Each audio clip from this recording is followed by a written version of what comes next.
we're going to move away from the very practical thinking, which we've already been discussing, things like how many staff are we going to need, and what are the aims and objectives, all of those things. And we're going to think about how you actually might develop a creative science communication idea from just an idea into an experience, and some of the things that you might need to consider when you're doing that, which might help you to think about what you're going to do.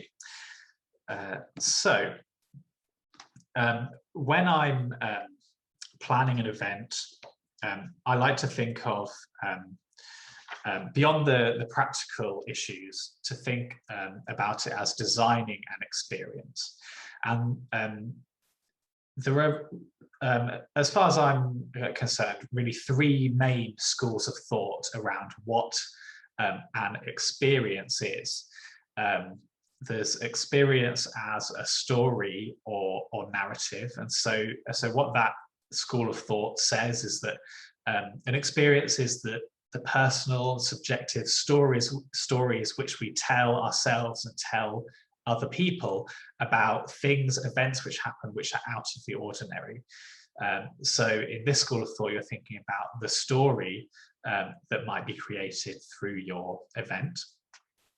Experience as identity. This is where you're thinking about the identity of your audience, how their identities might affect their motivations and behaviors, and how the experience that you're providing might establish, reinforce, or even change your audience's identity. And then experience as emotion, thinking about the flow of different emotions through your event, the kinds of emotions that you want your audience to feel, and how that might affect them. And so what we're going to do is we're going to go through each of these different schools of thought in a little bit of detail with a few exercises to try and kind of explore what these ideas actually mean. And we're going to take a little step away from science communication to see how these ideas might be applied more generally. Hopefully by doing that, you'll get a kind of a deeper understanding of what they mean. So the first one we're going to consider is experience as story and narrative. And I like to break up, although story and narrative are used fairly interchangeably in kind of common usage, I like to make quite a clear distinction between what is a story and what is a narrative, because I think it's helpful when you're designing an experience. So a story is essentially the sequence of events of what happened. It's something which has a beginning, a middle, and an end. And I think that kind of fits with our common definition of what we would say a story is. Narrative, on the other hand, is something slightly different from my perspective. It's a narrative is made up of individual stories, and together those stories and how they're presented might paint a certain picture. They might provide a certain perspective on an issue. What they do is they highlight some things, make some things more clear, and then they obscure other things or leave other things in the background. To give you an example of this, so there's two examples which I'm going to talk through with all of these schools of thought. The first one is Star Wars, and the second one is one of the events that I ran with Rising Ape, Your Choice, which was the event about cancer research.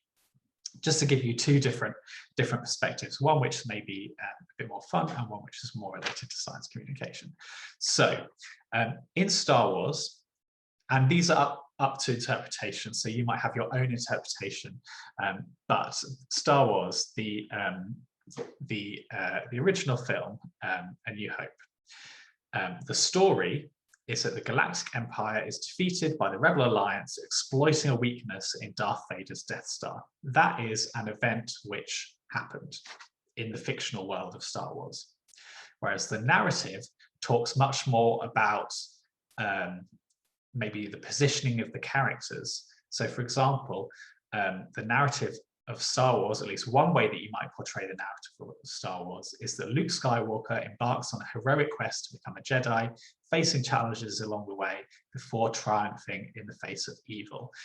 So there is a story about a hero which comes to the fore, whereas other aspects of the story are maybe put slightly in the background. So someone is portrayed as a hero, someone is portrayed as evil, whereas the story is just the factual within the fictional world events that happened.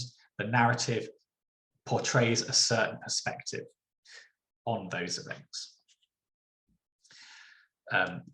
Then next we have your choice. And so just to give you a bit of perspective and a bit of background on what your choice was, so that you can understand it in a little more detail. It was an event which was commissioned by Cancer Research UK, which is a very large cancer research charity. And what they wanted to do was create an unusual experience which would get people to think about and consider some of the difficult choices that patients have to make when they're deciding whether to join a clinical trial or not in relation to their cancer treatment. And they wanted to explore using games and theatre to do that. And so what we did in Rising 8 is we developed a game around cancer research where players had to consider different aspects of research and the research process. But we also worked with a theatre company very closely.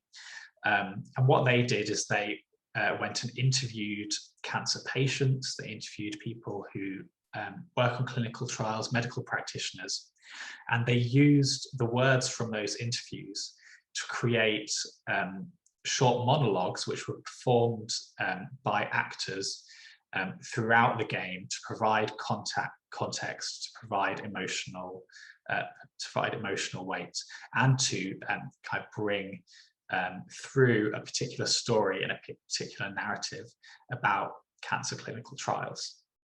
And so the story that we were trying to put across with this event was that cancer clinical trials are highly complex, but they also involve personal choices from patients to be involved or to not be involved.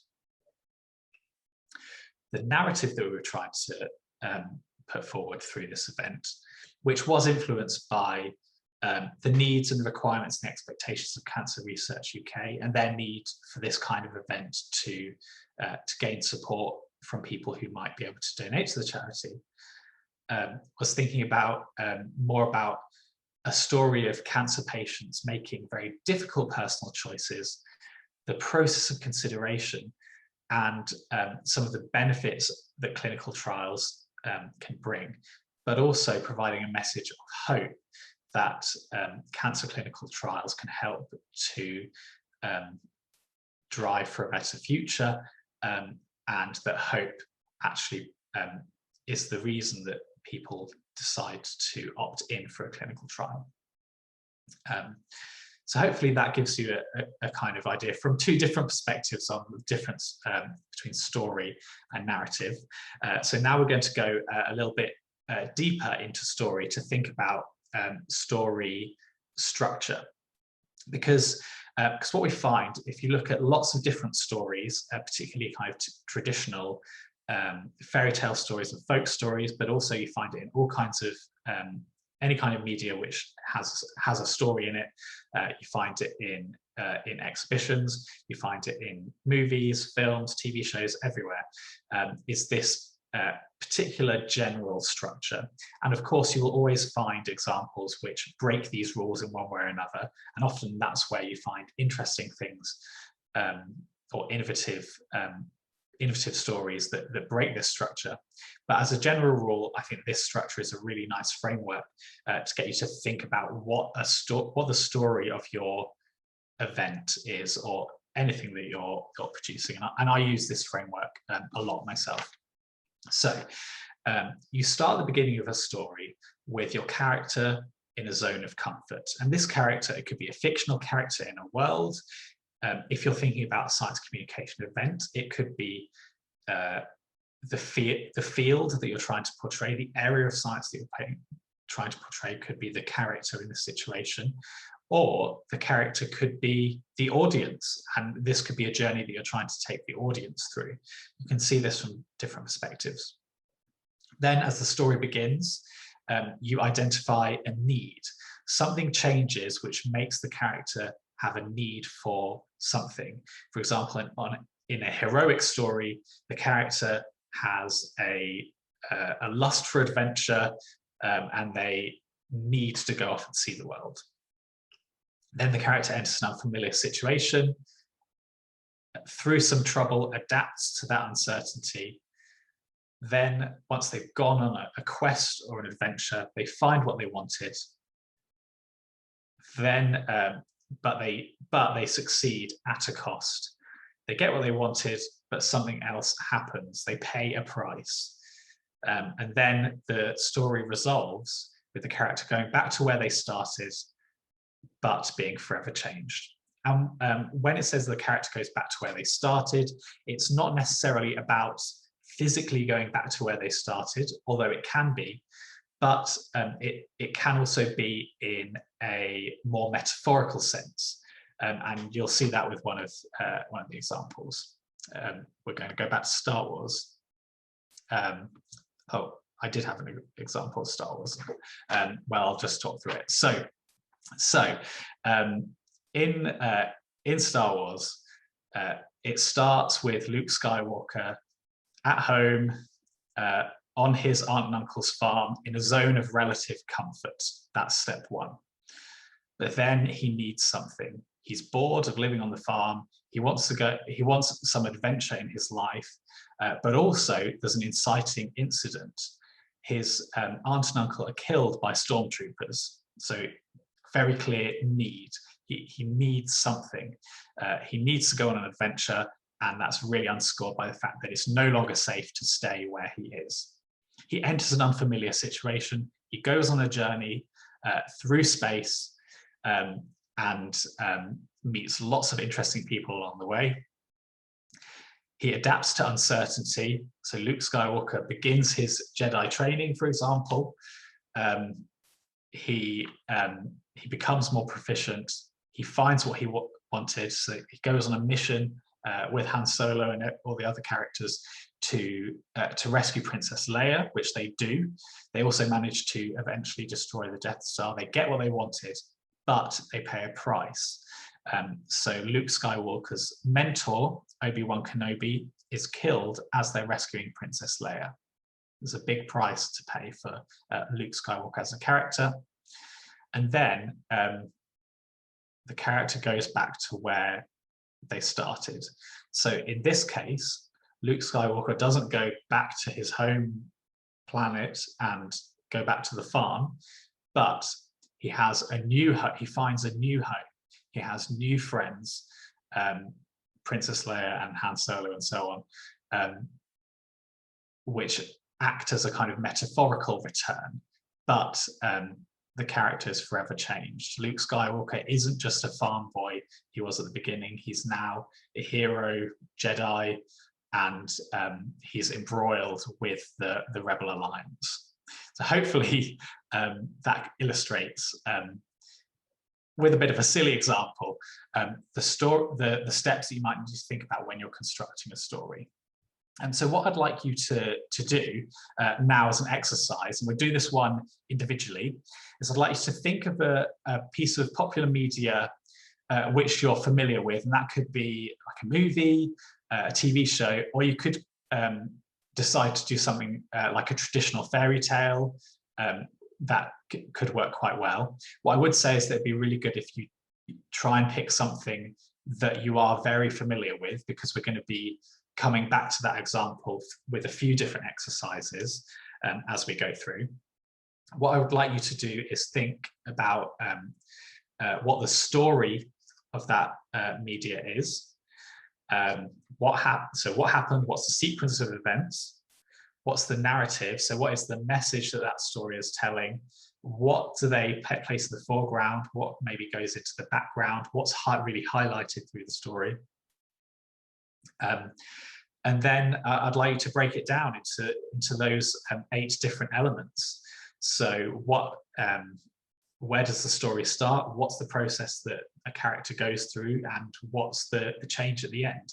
And remember that in that process, the character can be a fictional character in the story, but maybe you might want to think about maybe an exhibition that you visited, and you could think about the story that the visitor is taking through in an exhibition, or whatever you want to choose. But like I say, just choose something you're familiar with, so that you have a good idea of all of these different points.